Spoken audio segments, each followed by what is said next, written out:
Aujourd'hui, j'ai te filé toutes mes astuces pour organiser des vacances même si ton porte-monnaie crie famine. Yo l'équipe, on parle enfin vacances. Donc il faut savoir que moi j'adore voyager comme beaucoup d'entre nous je pense, faire des petits week-ends par-ci par-là et tout, trop bien. D'ailleurs cette année pour moi c'était grave l'année des voyages, mais le pote Covid-19 en a décidé autrement, les amis toxiques. Malgré tout on peut bouger en France et un petit peu en Europe, donc on garde le smile et on va s'organiser des vacances sympathique. J'ai grave de bons plans à vous présenter pour pouvoir économiser un max pendant tes vacances et pouvoir profiter à fond. D'ailleurs, dites-moi dans les commentaires, est-ce que vous avez des vacances de prévues? Où ça? Combien de temps avec genre votre famille ou vos potes? Dites-moi tout ça dans les commentaires. Que vous partiez en avion, en train ou en voiture, j'ai des trucs à vous présenter. J'ai pas trouvé trop d'astuces pour le bus, mais comme c'est déjà pas trop cher, donc déjà pour l'avion, j'utilise comme comparateur de prix Skyscanner. Alors pour moi, c'est celui qui a les meilleurs prix parmi tous les comparateurs que j'ai pu tester ces dernières années. Par exemple, l'année dernière, je suis partie à New York avec des potes et j'avais trouvé des billets à 230 € alors qu'on n'était pas dans une période creuse, aller-retour hein, d'ailleurs. Les jours de départ, en général, les mardis et les jeudis, c'est les jours où c'est les moins chers pour partir en vacances ou revenir. Et aussi, n'oubliez jamais sur ce genre de site de vous mettre en navigation privée parce que si on repère que vous allez plusieurs fois chercher les mêmes billets d'avion, ils vont tendance à augmenter les prix et c'est pas ce qu'on veut. Ensuite, j'ai découvert un site que j'ai pas encore eu l'occasion de tester, mais ça a l'air trop ouf. Ça s'appelle Secret Flying. Donc en gros, si t'es assez flexible sur les dates et même assez flexible sur les destinations, genre juste tu veux partir en vacances pas chères, tu t'en fous un petit peu de où, comment, enfin bref. C'est un site qui balance des super offres hyper intéressante et en gros sur le site t'es même pas obligé de mettre une destination précise, tu peux dire juste je pars de France et je veux aller en Europe, montre-moi tout ce que tu as de disponible et de là je sais pas, vous découvrez qu'en fait il y a une bonne offre en Grèce, bim je décide de partir en Grèce finalement. Donc perso j'ai trop hâte de tester ce site. Donc pour économiser sur le train, déjà checker régulièrement la SNCF, en ce moment ils font pas mal de réducs comme ils ont besoin de remplir leur train pour l'été, pas mal. Et ils ont aussi sorti une carte de TER illimité où pendant l'été pour 30 € par mois tu peux utiliser en illimité les TER. Si vous voulez pas vous faire des grosses vacances mais des petits week-ends par-ci par-là, grave bon plan. Si tu veux faire des petits week-ends dans des villages étapes, c'est possible. Mais le vrai bon plan dont j'ai à vous parler concernant les trains, c'est un site qui s'appelle Kidigo. Et en gros, c'est de l'accompagnement d'enfants dans les trajets en train. Donc par exemple, vous avez un parent qui doit mettre son enfant dans un train pour l'envoyer, je sais pas, chez son autre parent, chez sa grand-mère, que sais-je. Et vous pouvez vous proposer pour accompagner ces enfants pendant ce trajet, histoire que ce soit plus safe pour eux. Et comme ça, les parents prennent en charge une partie de votre billet. Donc ça vous permet d'avoir des trajets petit prix. Si vous aimez bien les enfants, c'est grave un bon truc à faire. Pendant les vacances, vous pouvez aussi être amené à partir en voiture ou avoir besoin d'une voiture sur place. Problème, quand t'as moins de 26 ans, les services professionnels de location de voiture, c'est trop une galère. Genre moi je conduis depuis que j'ai 15 ans, mais malgré tout, ils me saoulent.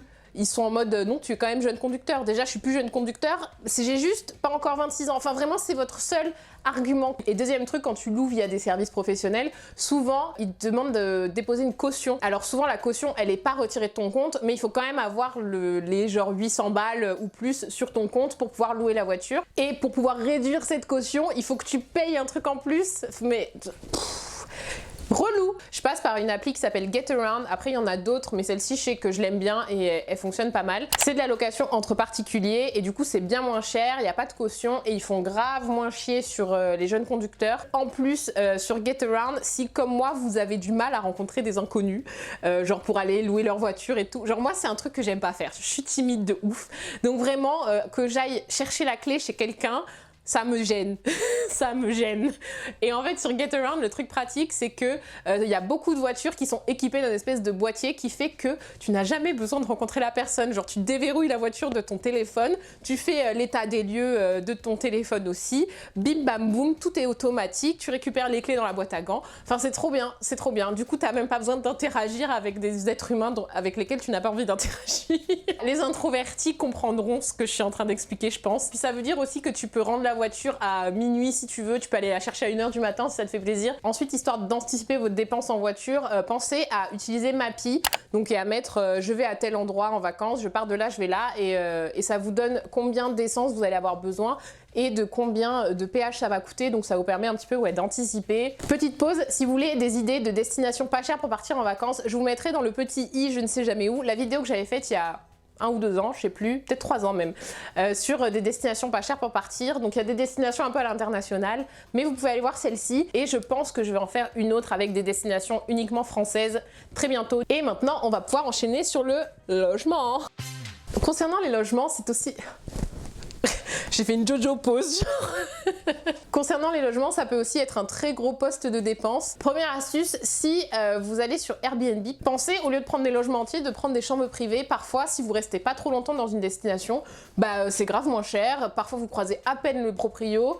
Ou parfois vous rencontrez des gens hyper cool. Moi j'avais fait ça avec une amie, on était parti 2 semaines en Italie et on avait fait plein de villes en fait sur les 2 semaines, donc on restait jamais plus de 3 jours dans la même ville. Du coup on a fait que ça, des chambres chez l'habitant. Sur les 4 villes qu'on a faites, les 4-5 villes qu'on a faites, il y en a une où on a vraiment souvent croisé le mec du Airbnb, mais encore il était trop sympa. En plus il était étudiant en histoire de l'art, donc le mec nous a fait des explications sur la ville où on était qui étaient incroyables. Enfin bon bref, c'était trop bien, on a passé une soirée à boire du Porto avec lui. Pour vous dire que c'est pas mal les chambres aussi. Le deuxième truc c'est le Couchsurfing, donc là c'est un site internet où les gens proposent de vous accueillir gratuitement, donc souvent c'est pour dépanner, donc c'est pareil que quelques jours et vous dormez genre sur leur canapé et tout. Ça peut pas être méga confort, mais ça peut dépanner de temps en temps. Si vous êtes un peu genre je pars en vacances avec mon sac à dos et tout, c'est grave le genre de truc intéressant à faire. J'ai jamais essayé personnellement parce que partir en tant que femme seule ça me fait un peu peur. Si j'étais avec un pote ou une pote, peut-être que je le ferais plus facilement, j'avoue. Ensuite pour moi le meilleur bail que j'ai trouvé et que j'ai failli faire mais il n'y avait pas pour les dates où je voulais partir, c'est du home sitting.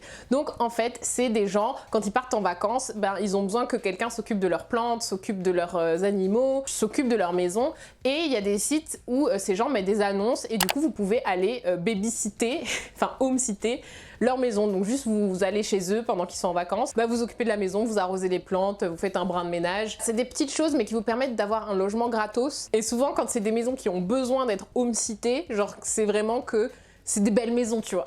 Donc franchement, c'est peu cher payé je trouve pour avoir une belle maison en vacances. Et c'est vraiment disponible à l'international, donc vous pouvez partir n'importe où. Bien évidemment je vous mets tout en barre d'infos, tout ce dont je parle, les sites etc, je vous mets tout en barre d'infos. Ensuite il y a le woofing, donc là c'est pareil, vous partez chez des gens et vous travaillez un petit peu en échange du gîte, voire même en échange du gîte et du couvert. Donc c'est des gens qui ont des fermes en général et qui ont besoin de main, donc vous travaillez je sais pas quelques heures par jour et en échange vous avez gîte et couvert. C'est hyper intéressant si vous voulez partir à long terme je trouve. Par exemple je devais partir pendant 2 mois à Hawaï cet été et j'avais trouvé une ferme de woofing qui était trop cool, genre trop bien placée dans Hawaï, trop mimes, les gens ils avaient l'air adorables. Tous les matins on travaillait quelques heures à la ferme du lundi au vendredi et le reste du temps on était libre et en échange on avait gîte et le couvert et aussi accès à tous les fruits et légumes qui étaient produits dans la ferme. En plus je vous dis ferme mais dans mes recherches j'ai vu aussi des gens juste ils avaient des gîtes de retraite spirituelle pour les gens, ils avaient besoin d'un coup de main pour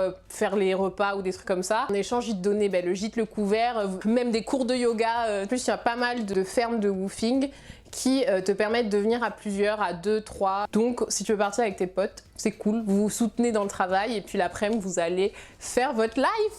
Trop bien. Dernière partie de cette vidéo, c'est le côté financier, les pépettes. Donc sachez que quand vous êtes étudiant, vous pouvez avoir des aides financières pour partir en vacances aussi. Il y a un truc qui s'appelle départ 18-25, donc si vous avez entre 18 et 25 ans, que vous êtes étudiant, boursier, alternant, et il y a d'autres... Il y a d'autres possibilités, je vous mettrai le site en barre d'infos de toute façon. En tout cas, si vous êtes éligible, vous pouvez bénéficier d'une aide qui va jusqu'à 150 €.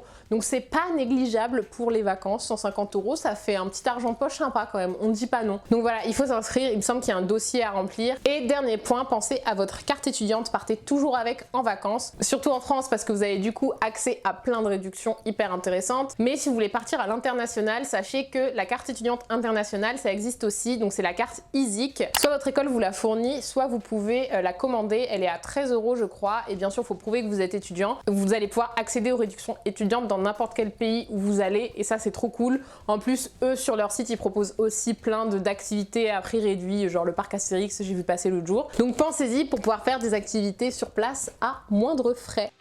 Donc voilà, on a fait le tour des astuces que je connaissais. Vraiment, j'espère que vous avez appris un truc et si vous avez d'autres astuces, n'hésitez pas à les mettre en commentaire. Comme ça, on se partage toutes nos petites astuces et tout. Et peut-être je ferai une vidéo vos meilleures astuces pour partir en vacances en fonction de ce que vous me dites dans les commentaires. C'est toujours cool de pouvoir économiser un petit peu de thunes pour pouvoir quand même se faire plaisir sans se ruiner. C'est vraiment l'objectif de ma vie. N'oubliez pas de mettre un like à cette vidéo si elle vous a plu, la partager à vos potes si vous voulez organiser des vacances avec eux. En tout cas, nous, on se retrouve mercredi pour une prochaine vidéo. Et d'ici là, portez-vous bien. Ciao!